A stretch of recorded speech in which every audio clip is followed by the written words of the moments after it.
Which one's first? It's like that chicken and the egg story. But in coinage, it's uncirculated sets or proof sets. Which one did the U.S. Mint do first for us collectors? Well, the answer is uncirculated sets. That was 1947, proof sets 1950. So now we all know for trivia night, right? But with all that said, there was a major improvement in packaging. Decades, I should say, in 1984. And tonight we have the first decade of modern finally back in stock. So a decade, 10 years, 1984 to 1993. You'll notice that on all of these sets, every single set looks different. That was what they changed. Now, when they introduced sets back in 1947, they had the cardboard punch, like a Whitman album, the old Whitman albums, right? And they did that through 1958. Now, they introduced poly packs in 1959. And then they were all white envelope sets throughout the 60s and 70s. We stopped making them in 1982. We just stopped. Nothing's made. Continue that. Nothing's made in 1983. And then they come back with a vengeance.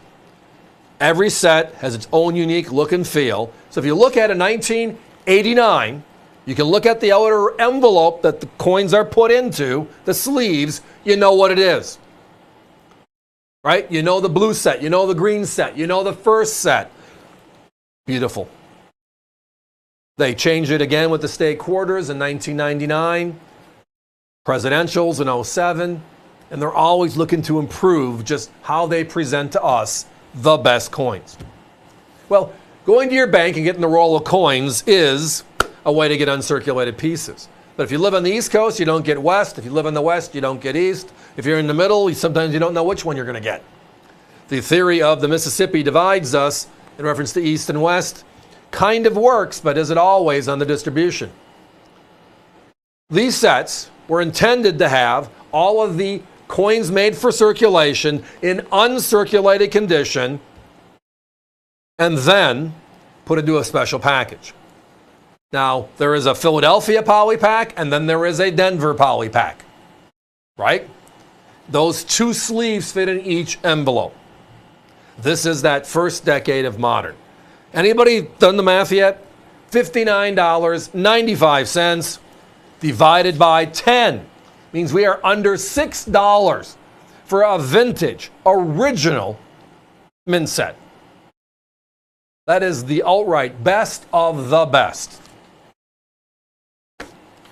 Best of the best. Inside of these years, there is also one set that stands out a little above all the rest. And that is the 1987 set. And the 1987 set stands out because the U.S. Mint, for some reason, did not release the Kennedy half dollar into circulation in 1987. They just stopped. Remember 1970? They didn't put this Kennedy in circulation that year either. Only available in uncirculated sets.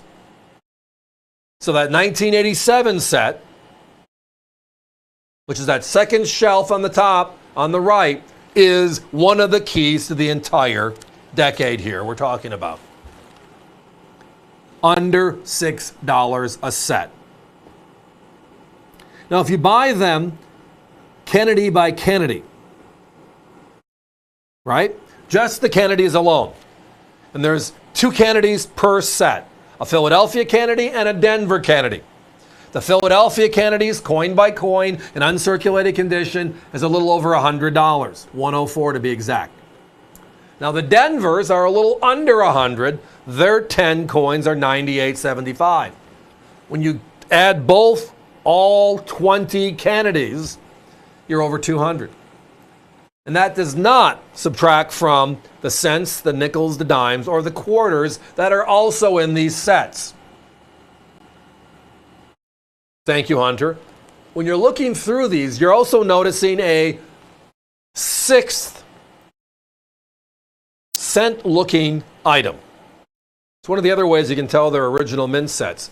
The Philadelphia Mint puts a P in a cent blank, and the Denver Mint, as you just saw, puts a D. So if you look at the color, Philadelphia's blue, Denver's red. The other way of noting is looking at the special mint medallion put in each of the respective sleeves by the respective mint to make the whole thing happen. But the two stalwarts in U.S. coin collecting have always been the uncirculated sets, all of our unks, and the proof sets, our finest quality strike. Tonight, the modern era began in 1984. It's going still to this day, alive and well.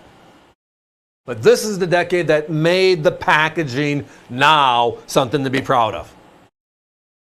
Everyone a different look, a different feel. So if you see a color, you know what it is. 91s are that blue with the coins on it. You know what's going on. They're putting in an effort to make collectors happy with the overall flow. Guys, let's put a 1 minute clock up if we can, please. Only have a handful available.